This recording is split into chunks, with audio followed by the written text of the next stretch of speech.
설교의 제목은 주보에 있는 대로 창세기 5장에서 나오는 말씀인데 하나님의 형상입니다. 하나님의 형상.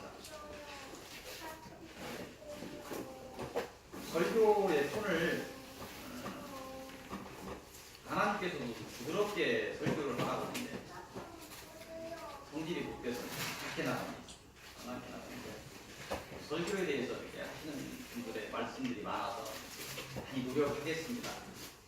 이제 저희 설교 자체가 내용뿐만 아니라 되게 강한 톤으로 이렇게 여러분들을 깨우는 그 사명이 있기 때문에 여러분들에게 뭐 독이나 이야기하고 이런 것이 아니라 회개를 강구해야 하는 그 사명 때문에 마음이 급하다 보니까 강하게 나갑니다. 심장이 약한 사람 도망가겠다고 말씀하신 것 같아서 좀 부드럽게 하겠습니다.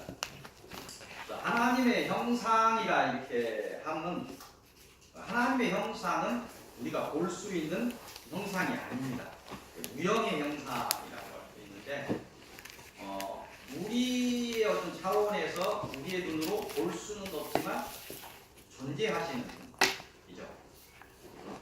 형상이 있다 없다 이야기할 수 없는 무형의 형상입니다. 우리의 지식 세계로 형상화시켜 한정시킬 수 없으신 그런 형상을 가지신 하나님이다.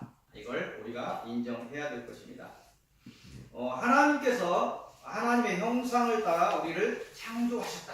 이렇게 말씀하셨는데 여기서 하나님의 형상이라고 하면 우리에게 보이는 것들이 전부 하나님을 한정해서 얘기할 수는 없는데 우리에게 보이는 것들 중에서 지, 정, 의 그리고 품성 이런 것들이 하나님의 형상이다. 하나님의 형상도 우리를 만들었다고 해서 하나님이 우리 모습처럼 생겼다고 생각하면 오산입니다. 그건 아니고 하나님의 지정의와 하나님의 품성들의 어떤 형상을 따라 우리를 만들었다. 이렇게 하나님 인격체로 만드셨다. 이런 것입니다. 그래서 우리가 하나님의 형상 중에서 지라는 형상이 있습니다. 지라는 것이 있는데 일반 동물이나 생물이나 일반 그 생명체가 가지는 어떤 반복적인 행동에 의한 그래서 습득하는 행동 반응 양식 그런 정도가 아닌 그 이상의 뛰어난 지식과 지혜를 가진 존재다. 그걸 이야기합니다. 또한 우리가 하나님의 형상과 닮은 것이 있는데 정이 있습니다. 정. 이것은 인간은 생각과 생각이 반복되고 쌓여서 이루는 그 마음이 모든 감각에 의한 활동들과 합해져서 감정이라는 것을 소유하게 됩니다. 지식과 감정이라는 것을 소유하게 되고 또 인간에게만 보이는 마지막 하나님의 형상은 의라는 것이 있습니다. 사람들은 이걸 무심코 의를 의지로 많이 표현하는데 이 의는 의식이라고 말해야 맞을 것 같습니다. 이 의식은 어떤 현상이나 어떤 대상을 인식하고 추리하고 추상할 수 있는 종합적인 작용을 의식이라고 할 수 있을 것입니다. 예를 들어서 어떤 대상이나 어떤 사고가 옳고 그름을 판단하는 것은 지식을 넘어서는 어떤 의식에 의해서 가능합니다. 우리가 하나님이 주신 의가 바로 서 있다면 당연히 진리와 비진리를 바로 판단하게 된다는 것입니다. 사람은 이런 지정의가 합쳐져서 하나의 인격을 형성하게 됩니다. 하지만 우리가 하나님의 사람으로 이 땅을 살아가기 위해서는 하나님이 주신 기본적인 지정의 외에도 하나님의 다른 것들이 필요함을 느끼게 됩니다. 우리가 인식하지 못하지만 가장 절실히 필요함을 느껴야 하는 것은 하나님의 품성들입니다. 하나님의 사랑과 하나님의 자비와 하나님의 긍휼 같은 그런 하나님의 품성들은 우리를 더욱 하나님의 자녀다운 삶을 살게 하는 중요한 요소들입니다. 하나님의 형상과 그 형상의 회복에 대해서 묵상하시는 그런 귀한 시간들이 되시기를 빕니다. 오늘 서론의 말씀은 한 장 넘겨서 창세기 6장을 보도록 하겠습니다. 1절에서 22절까지 전체를 보도록 하겠습니다. 이 창세기 6장을 통해서 하시는 말씀은 뭐냐면 세상에 죄악이 가득하다. 이 말씀을 하십니다. 사단의 소가 죄를 짓고 하나님을 떠난 그런 아담과 하와, 그 아담과 하와를 통해서 인류가 퍼져나갔는데 사람이 땅 위에 번성해지자 하나님을 놓쳤으니까 그 사단에 속한 자가 된 것이죠. 그래서 사람의 그 죄들이 세상에 드러나기 시작했다 이야기합니다. 창세기 4장 26절을 보면 아담과 하와의 사이에 셋이라는 세 번째 아이인지 뭐 정확하지는 않죠. 창세기가 뭐 단순하지 않아요. 가인이 첫 번째 아이고 아벨이 두 번째 아이고 셋이 세 번째 아이다 이렇게 한정해서 해버리면 신학적인 오류가 생길 수 있어요.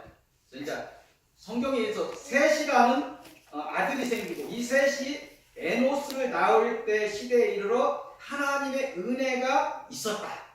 그러면 아담과 하와는 성경에 회개하고 하나님의 자녀로 살다가 죽었다 이런 기록이 없어요.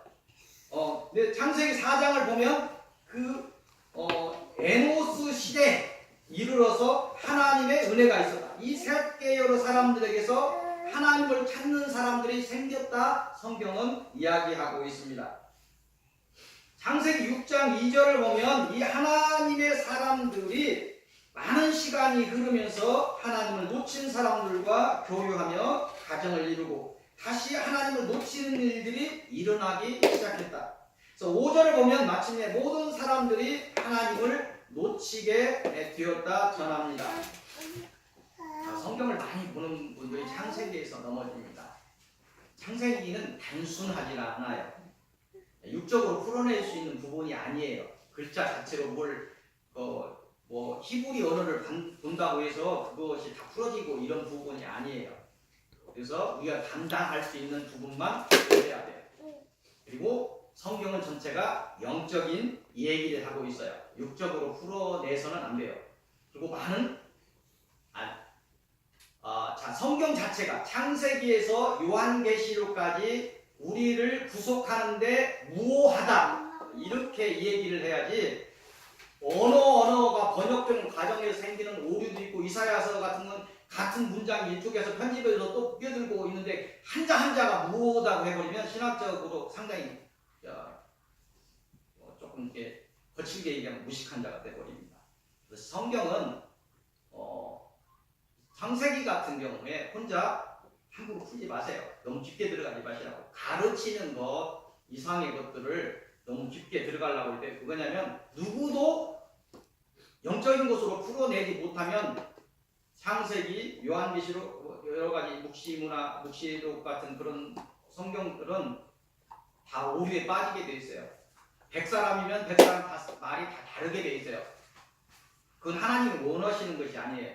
이제 쓸데없는 것이라고 볼 수 있는데 혹시라도 이런 창세기 6장 같은 경우에서 오류가 있을 수 있어요.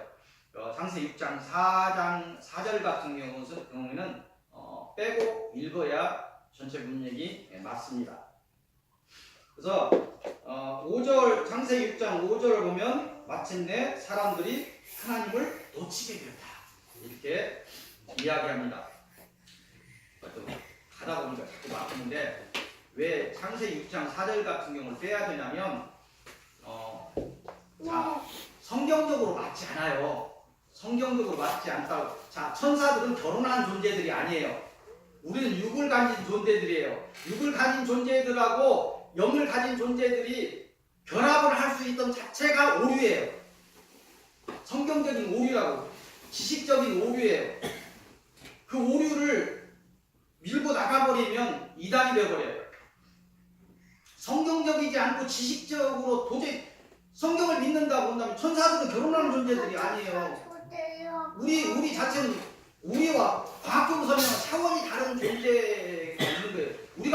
우리가 천국에 올라간다는 것은 우리 육을 여기다 놓고 간다는 것을 의미해요. 부활해야만 갈 수 있는 거예요. 그래서 그런 부분들을 혹시라도 오해할까 봐서 함부로 풀지 말라고 얘기하는 거예요. 가끔씩 이제 질문하는 분들이 많이 있어서 좀 옆으로 자꾸 가는데 염려가 되니까 창세기 같은 경우에 조심해서 풀어야 될 부분들이 있으니까 이야기합니다. 그래서 이제 하나님의 눈에 보니까 사람의 죄악이 세상에 가득하게 되었다. 이렇게 이야기합니다. 사람들이 마음으로 생각하는 모든 계획이 항상 악하게 되었다. 다시 말해서 하나님이 땅 위에 사람을 지으셨으면 한탄하시고 심판을 결심할 만큼 사람들이 악하게 되었다는 것입니다. 하나님은 오늘 설교를 통해서 왜 이 말씀을 주신다고 생각하십니까? 이 설교 말씀을 통해서 우리에게 주시는 경고의 메시지는 무엇입니까? 하나님의 은혜를 경험했던 셋 계열, 가인 아벨 외에 셋 계열의 사람들이 다시 타락하게 돼요. 성경에 의하면 그래요. 노아에 이르러 다시 하나님의 자녀들로 시작을 했어도 다시 타락하게 돼요. 아브라함을 통해서 한 민족을 이루게 하고 훈련과 훈련을 반복해도 타락해버리는 인간들을 여러분들은 하나님의 입장에서 바라보시기 바랍니다. 선택한 이스라엘 민족마저 전 역사를 통해서 그 은혜를 베풀었으로도 타락해버리고 다른 신을 붙드는 그 인간들이 바벨론 포로의 시간들 속에서 다시 훈련을 시켜도 돌아와서 타락해버리고 나중에 말라기 선지자의 그 이야기를 들어보면 언제 하나님이 우리를 사랑했느냐고 하나님 앞에 반문하고 있는 그 이스라엘 백성을 놓고 400년씩 주님이 오시기 전까지 400년씩 긴 침묵의 시간을 가졌던 하나님을 여러분들은 하나님의 마음으로 헤아려 보시기를 바랍니다. 이 시대에 이르러서도 왜 이 말씀을 주시냐?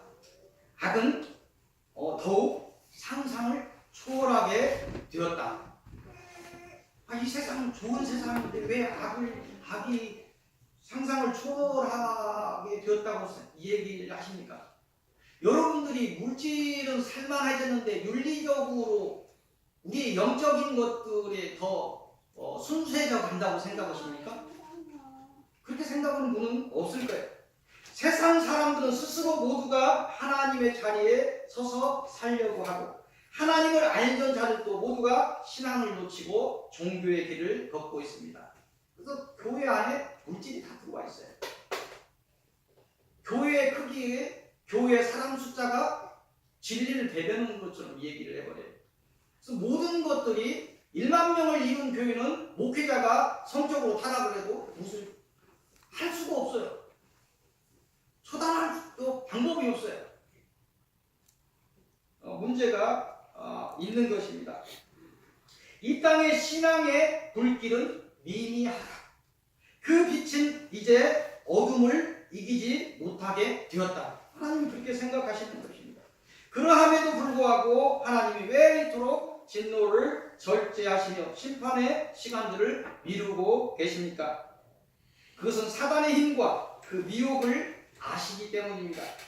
우리의 약함을 아시기 때문입니다. 원죄의 죄성에 아담으로부터 내려온 원죄의 죄성에 묵혀서 대대로 켜켜이 쌓여있는 그 가게 그 저주 같은 그 죄들이 사람들을 죄의 길로 이끌고 왔음을 아시기 때문입니다. 하나님의 마지막 역사의 종말을 계획하시는 것은 성경에 있는 물의 심판과 같은 심판이 우선이 아님을 여러분들은 아시기 바랍니다. 그 진노의 심판이 최종 목적이었다면 이 세상은 벌써 심판을 받았을 것입니다. 하나님이 계획하시는 이 땅에서 역사의 종말은 인간의 선택이 전부가 아님을 아셔야 할 것입니다. 하나님이 꿈꾸시는 종말의 그 결말은 무르 심판 때와는 다르게 많은 사람들이 영원한 생명을 부여받고 하나님과 영생을 누리는 것입니다. 그래서 이 심판을 지금까지 미루고 계시는 것입니다. 한 사람이라도 나하고 영원한 삶을 살 수 있는 사람들을 찾으시기 때문에 지금껏 미루고 계신다는 것입니다. 그러한 이유로도 하나님께서는 참고 참으셨던 것입니다. 성경에 수확해야 할 나무에 과실이 너무 없음을 하나님께서는 한탄하십니다. 이 시대는 마지막 은혜가 열려있는 시대입니다. 각자 맡은 하나님의 사명을 감당하시기를 바랍니다. 특별히 하나님의 은혜가 죄 많은 이 땅에 더욱 한량없이 부어질 수 있도록 기도의 사명을 감당하시기 바랍니다. 오늘 본문의 말씀은 창세기 7장으로 갑니다. 창세기 7장 1절에서 24절까지 말씀을 본문의 말씀으로 보도록 하겠습니다. 이곳을 통해서 하시는 말씀은 세상을 심판하리라. 이렇게 말씀하십니다. 이 본문의 내용은 사람의 죄악이 세상에 가득하고 아무리 은혜를 베풀어도 하나님을 찾는 사람이 없어서 120년의 회개할 수 있는 시간을 주시며 경고하신 대로 심판이 이루어졌다. 성경에 있는 대로 물의 심판이 이루어졌음을 알리고 있습니다. 이 본문의 심판은 노아 시대의 물의 심판을 의미합니다. 하지만 오늘 이 본문을 통해서 하시는 말씀은 역사적인 종말의 심판을 말씀하시는 것입니다. 물의 심판을 이야기하면서 역사적인 종말의 심판을 말씀하시고 있습니다.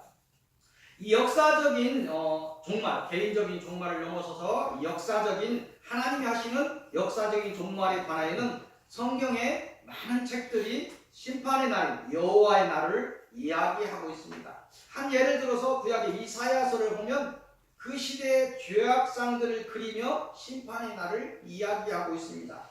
물론 이 심판의 종국적인 것은 바벨론에 의해서 이스라엘이 멸망한 것을 이야기하고 있지만 이스라엘 역사를 넘어서서 전 인류의 역사적인 종말에 대한 비유가 있는 말씀들입니다. 구약의 많은 성경이 종말을 이야기하고 있습니다. 하지만 신약의 성경들은 더욱 구체적으로 인류의 역사적인 종말을 예언하고 있습니다. 각 복음서들과 서신서들이 조금씩 그 종말의 양상을 드러내다가 요한의 계시록에 이르면 그 역사적인 종말을 체계적이고 종합적으로 드러내고 있습니다. 간단히 말하면 때가 되면 성경의 예언대로 세상에 심판이 있다, 이 말씀을 하시는 것입니다. 그렇다면 성경이 예언하고 있는 이 역사적인 종말을 바라보는 우리의 자세는 어찌해야 합니까? 종말을 또 얘기했다고 우리 목사님도 이상이겠다. 종말을 얘기 안 하면 우리가 이길 수 없죠. 그래서 이제 이 자세는 우리의 어떤 신앙의 자세를 가져야 건전한 자세로 신앙을 유지할 수 있는가? 첫째, 우리는 하나님이 주신 지정의를 가지고 지극히 온전한 신앙을 유지해야 합니다. 다만 두렵고 떨림으로 하나님을 경외하며 날마다 자신의 신앙을 점검하고 유지해야 할 것입니다. 또한 굳건한 믿음의 토대 위에 흔들림 없는 산 소망으로 하나님을 바라보아야 할 것입니다. 더욱 하나님의 사랑을 가슴에 품고 이 땅에서 그 사랑을 실천하며 하나님의 뜻을 따라서 하나님의 길을 걸으며 그 사명을 완수해야 할 것입니다. 둘째로 이 종말에 대하여 우리가 주의할 것은 뭐냐면 인간의 힘으로, 아까 창세기를 얘기하고 요한계시록을 얘기했는데 인간의 힘으로 무엇을 풀어내려는 생각을 버려야 합니다. 그날과 그때는 오직 하나님이 아시는 것입니다. 다만 우리는 이 종말이 왜 필요한가, 이 종말을 대비하여 어떤 신앙을 유지해야 하는가와 또 성경에서 이야기하고 있는 종말의 양상과 그 결말은 어떠한가, 이 정도는 우리가 알아야 됩니다. 우리에게 종말을 우리의 영원한 생명을 위해 필요한 것이고 종말의 양상은, 그래서 우리의 종말이 왜 필요하냐면 우리의 영원한 생명을 위해서 필요하다는 거예요. 심판을 받는 자도 있지만 복을 이루는 자가 있어요. 그래서 영원한 생명을 위해서 이 종말은 필요한 것이고 종말의 양상은 어떻게 되냐면 영적인 고난과 환난을 넘어서, 이렇게 두리뭉실하게 이야기하면 고난과 환난을 넘어서 하나님의 심판과 은혜의 날이 온다, 성경은 이야기하고 있습니다.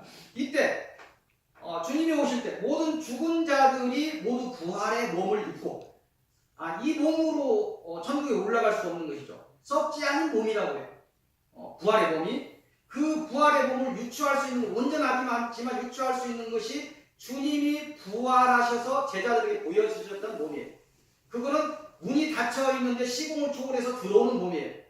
같이 제자들하고 걷는데 먼저 가 있는, 시공을 초월할 수 있는 몸이에요. 완전하진 않지만 유추할 수 있는 게 그렇다는 것입니다. 그래서 모든 죽은 자들이 부활의 몸을 입고 하나님을 맞게 될 것이며, 살아서 주님을 만난 사람들도 모두 변화된 몸으로, 이 몸으로 가는 거 아니에요. 한순간이겠지만 육을 넣고 변화된 몸을 다시 입고 올라가는 것이죠. 그래서 변화된 몸으로 하나님을 만나게 되는 것입니다. 이 모든 사건은 우리의 사고와 과학이라는 이름으로 설명할 수 없는 순식간에 일어나는 거예요. 자, 믿음은 말씀으로 하나님이 태초에 천지를 창조하시니라. 과학적으로 본다면 어떤 한 차원을 여셨다. 근데 말씀으로 차원을 닫으실 수 있는 한, 우리가 하나님을 잘 몰라요.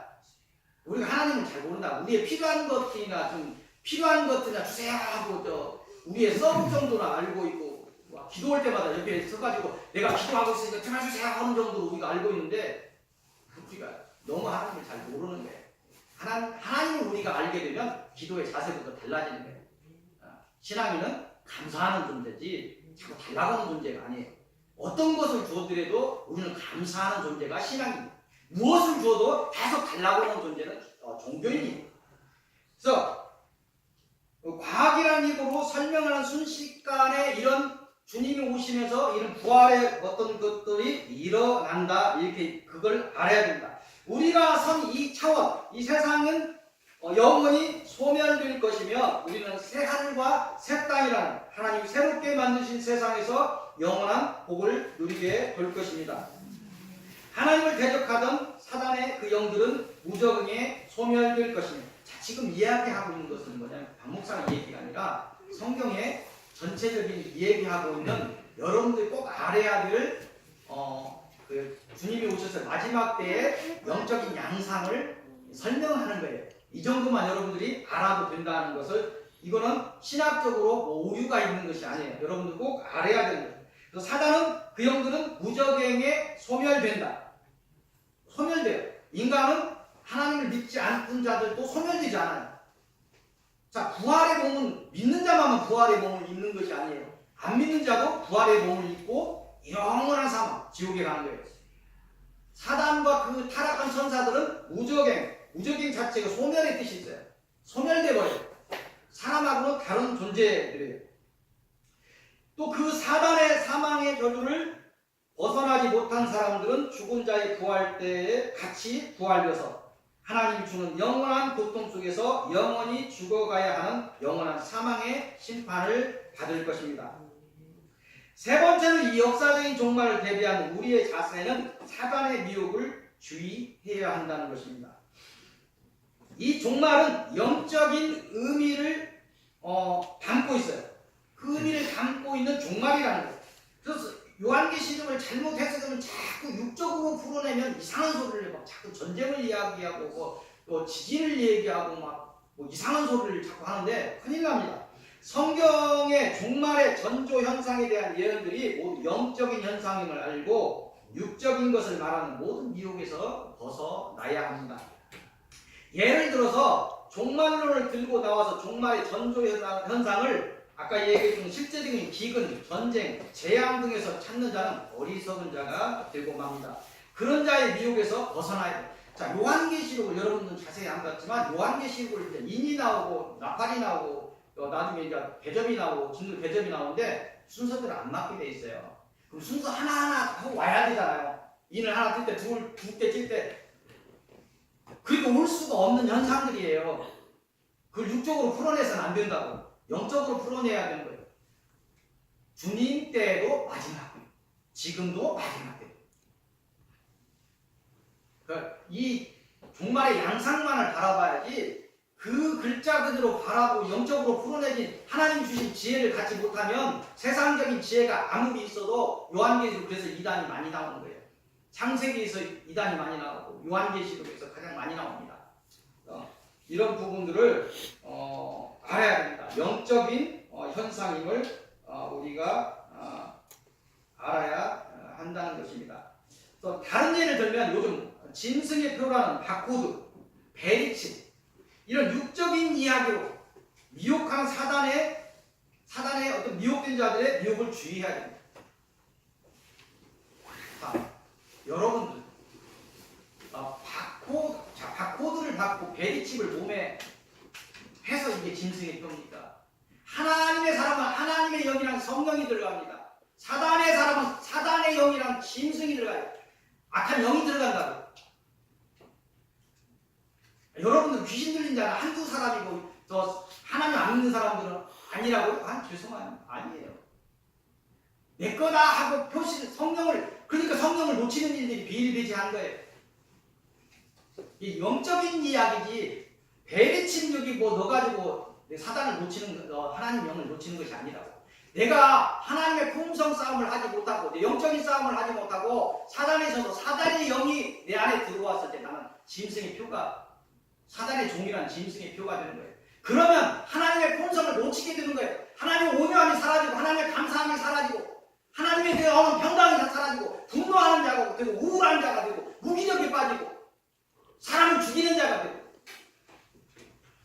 아니, 여러분들이 영적인 양상을 보여야지 육적으로 여러분들 이런 것들을 해석하면 안 된다는 거예요. 그래서 이런 그 미혹하는 자들에게서 여러분들이 벗어나야 돼요. 지정의를 가지고 벗어나야 돼요. 육적으로 뭘 자꾸 미혹하는 자기단 말이에요. 바코드 하나 이렇게 하는 것들, 뭐 베리체만 하는 것들 문제가 되는 건 없어요. 만약에 이제 어떤 베리칩을 하나 봤는데 굉장히 그걸 어떤 하나님보다 그걸 믿고 막 간다 본다면 사단의 영이 들어가겠죠. 그렇다면 하나님 놓치는 자가 될 수 있어요. 베리칩 자체가 지옥에 가는 표라는 것이라고 생각한다면 성경을 몰라도 너무 모르는 그런 이야기입니다. 성경은 육적인 이야기가 아니고 이 땅의 것에 대한 이야기가 아니고 하늘에 관한 것, 영적인 이야기를 깨닫고 여러 미혹에서 벗어나야 할 것입니다. 오늘 결론의 말씀은 처음에 봤던 창세기 5장을 보도록 하겠습니다. 이곳을 통해서 하시는 말씀은 하나님의 형상입니다. 이 본문의 내용은 아담과 하와가 하나님을 놓치고 사단을 쫓은 결과로 그 아들들 가인이 아벨을 죽이고 하나님을 떠나 유리하는 자의 조상이 된 이후에 다시 셋을 낳았고 그 셋 계열의 사람들 중에 하나님을 알고 하나님을 부르는 사람, 하나님의 사람들이 나왔다, 이렇게 이야기하고 있습니다. 내용이 그렇다는 것입니다. 오늘 창세기 5장을 통해서 그 셋 계열에서 하나님의 심판을 피하고 세상을 구할 노아가 나왔음을 알린 세상에서 노아에 이르는 계보, 이게 오늘 내용의 전부입니다. 특별한 내용은 없는 것 같아요. 오늘 새벽에서 그걸 이제 깊게 좀 봤는데 오늘 이 시간에 뭐 이야기할 수는 없어요.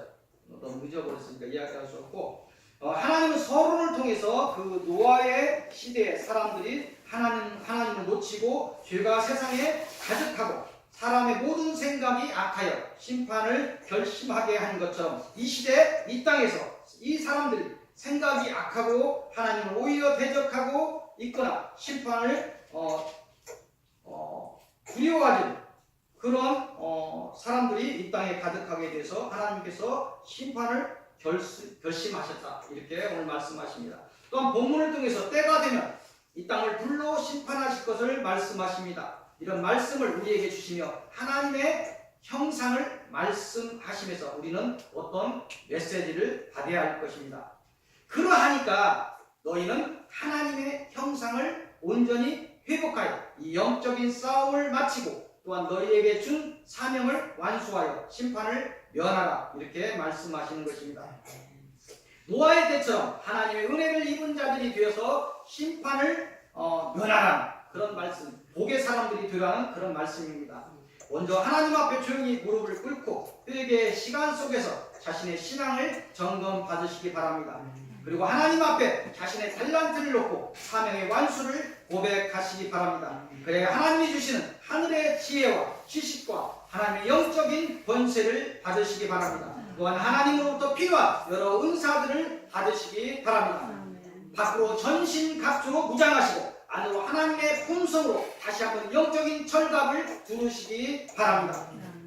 오늘 이 이후로 모든 성도들께서 자신을 지키고 나에게 붙인 자들을 지키며 이 땅에서 온전히 하나님의 형상을 드러내며 빛과 소금의 역할을 감당하셔서 자기 십자가를 기쁨으로 지고 고난까지도 오히려 감사하셔서 사단을 물리치시고 이기고 또 이기시기를 빕니다. 하나님의 기쁨이 되고 하나님의 기업이 되며 하나님의 영광이 되시기를 빕니다. 오늘 내가 진실로 속히 오리라 하시는 하나님의 음성에 아멘으로 화답하고 자신의 신앙을 점검하는 모든 성도들 머리 위에 하나님의 은혜가 한량없이 임할지어다. 아멘. 찬송 382장입니다.